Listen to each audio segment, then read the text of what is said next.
Yes, the Archivest, y'all, interviewing Blowfly, one of the West Coast's finest legends. So who is Blowfly? Well, we was in Cochran, Georgia, and back in the old days, born in 1939. If you're black, you're supposed to like blues and shit, born on a bad sign. And I started early, I didn't like no blues. Because the corn don't grow, the hen don't lay, your wife is fucking around, the son is gay.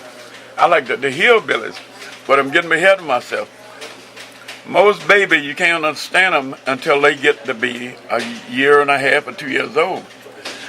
I was born in a house where 12 babies had been born dead, and I was the 13th baby.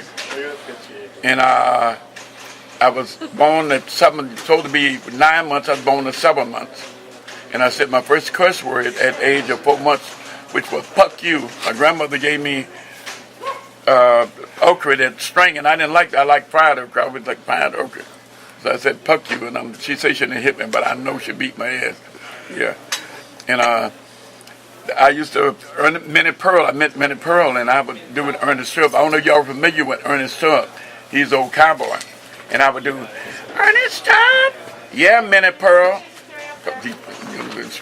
Do you love me? Minnie Pearl, why you keep asking me that? Well, how do I know you love me, Ernie? If you know what I was doing, I'm Minnie, you know I love you. What you doing? I'm looking at your picture, and I'm jerking my dick over you. I keep telling myself it ain't true. I jerked it so much till the head turned black and blue. Jerking my dick over you." And he said, "Come in, Billy Boy." Now he talking about this guitar player. I said he was talking about his 4-inch white cracker dick. Shoot off Billy Boy now. And they took me to see them. And then I met Bob Will. Remember Bob Will? They didn't call them sissies. They didn't call them faggots or gays. They called them sissies. They just had started calling them gays. And I went to see Bob Will, and he was there. "What do we have here?" They said, "That's Junior Bob. I'm 6 years old." And who have you written for based on the hit R&B artists from the past? Well, Gwen McCrae, Rockin' Chair. "Sexy baby, good loving daddy, let me be your rocking chair." That was in the 60s. And originally, you can find it on a Clarence Reed record from the 60s. Black and one of my records, when my daddy wrote the West, that was on. And I used the same track for Gwen McCrae. So when Casey come out with "Rock Your Baby" and we released "Rockin' Chair" on a Gwen McCrae, he said, "Well, you got it from me, but that's okay." I said, "Look, white boy," I went back to 1965, one of my whole records was ahead of myself, and I did "Clean Up Woman" for Betty Wright, which I got from Jackie Gleason's aunt, you know. So the old lady over there, she was telling me, I said, "What's wrong with that old lady?" Said she was rich and married to a rich husband. And back in them days, you had to be black. If you were black and you was on the beach at 6:30, you had to have a work permit. So the black 18, 19-year-old beautiful girl like her, the woman would stay high all the time, and the black girl would stay and take the kids to the park. And so that one day the kid said, "Daddy, Mommy don't like us. Why can't the clean up woman be our mommy?" And he said, So he divorced that ass and married the black bitch and moved to Mexico. And that's how I come up with the cleanup woman and everything. And what is one of the raunchiest songs you've ever recorded in your time of Blowfly? The raunchiest song you ever called, a song that he put out yet called "Nigga Rocketer." What is Nigga Rocketer? That's a virus. When you catch it, no matter how powerful you are, how high your IQ, you do dumb shit. Well, who did they have it? Kobe Bryant, Michael Jackson, R. Kelly, Martha Stewart, Whitney Houston. Everybody's talking all about Martha Stewart. Why don't you bank bitches let me live? Say my place in here won't be so sunny after robbing CEO of all this money. True, it's my nigga rocker, dear. My that store runs in the millions. I'd rather seal a dime than earn a bill. This nice and spice would never be my thing. Damn right I did it. They caught me with it. I sure you did like bad people. She tried to get on TV show. They wouldn't give it to her, laughed at her. After she got in that trouble with CEO and went to prison, was on TV, that made her take her own TV show. Then she said, "If you think my brain is full of jelly, these dumb motherfuckers, check out R. Kelly, my turn. Everybody's talking." talking all about R. Kelly. Why don't you motherfuckers let me live? Call me freaking super mean and won't fuck no bitch over 13.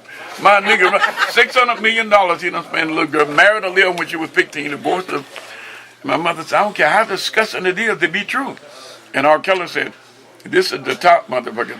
High IQ, but he's the good proof. Having a high IQ don't mean you got no sense unless you got an ounce of common sense. If you think I'm full of phony action, check out Michael Jackson. My turn. Everybody's talking all about Michael Jackson. Why don't you people let me live? I don't curse. Say the only time my dick is filled with joy is when I have it buried in some little boy. My nigga Ron up here, 30 years he had to settle with 381 people. Not one of them a black and not one of them a female. Come in when he passed and people said, oh bro, well his family's in the mix. I said, no they ain't. You don't know what you're talking about. I said, no, y'all college graduates don't know what y'all talking about. Well, who? Go get the money. Our uncle.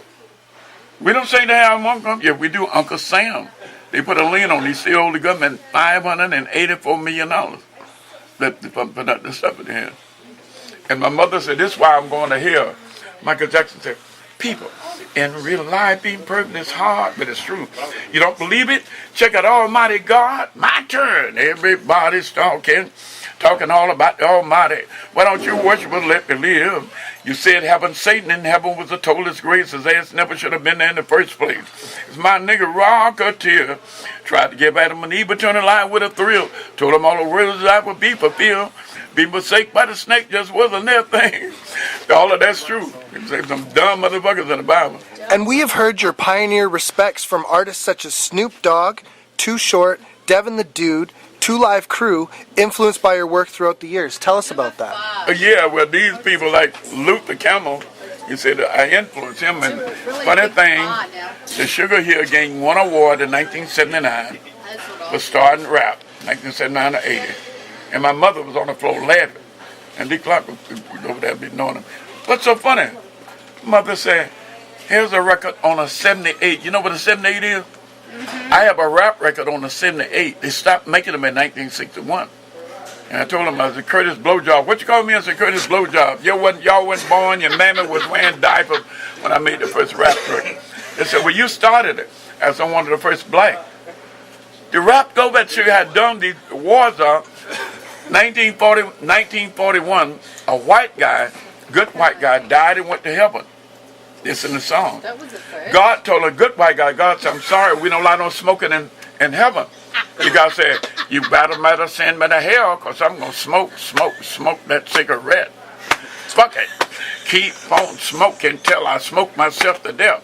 Tell St. Peter at the Golden Gate, his ass going to have to wait, because I just got to have another cigarette. And that's to show you that a smart avenue. And in the 60s, Chris Christopherson was convoy. Show you about, God said, action you shall receive, be careful what you ask for, know what you're saying. That's a Dick 10-4, good buddy. I said, Chris, you don't tell me shut up, okay? Well, what?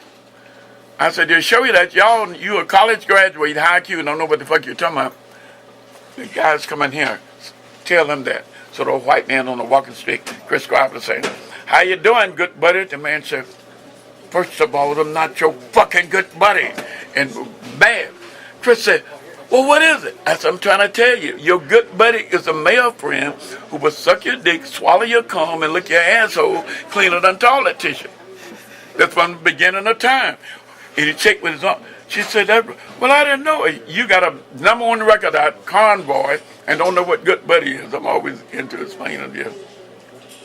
And what's the most records that you've sold as Blowfly in your career worldwide?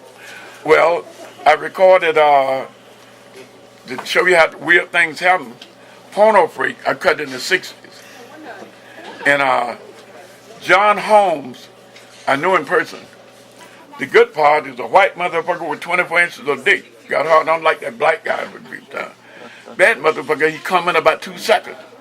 So Angel Kellerman was mad back there, chewed it over and over, so I got no place. While watching my man John Holmes ran him all that dick at Mr. Jones. But Long John, he came too fast, shooting a great big load at Mr. Jones' head. His name ain't on the paper nowhere, but he organized the lawsuit. They got the record totally banned. That's the bad part. But the good part, when your record is banned And I proved to them, oh, fuck it, sold out of the copy. You can't keep no copy of the record sale at the record shop. If they do, they go to jail. That's why I had the first person that went to jail for selling my record. I need the tax write-off. And the government proved that he was selling a banned record, you know. And the clerk said, I checked that record. I say it sold over 3.5 million copies before the 70s. But the world said they didn't know about it. I said because it was banned, and they would say, I'm sorry, you can't get Blowfly record this banned. Go to the back door. And you give them money, and they give you the record. And it's no record of the sale.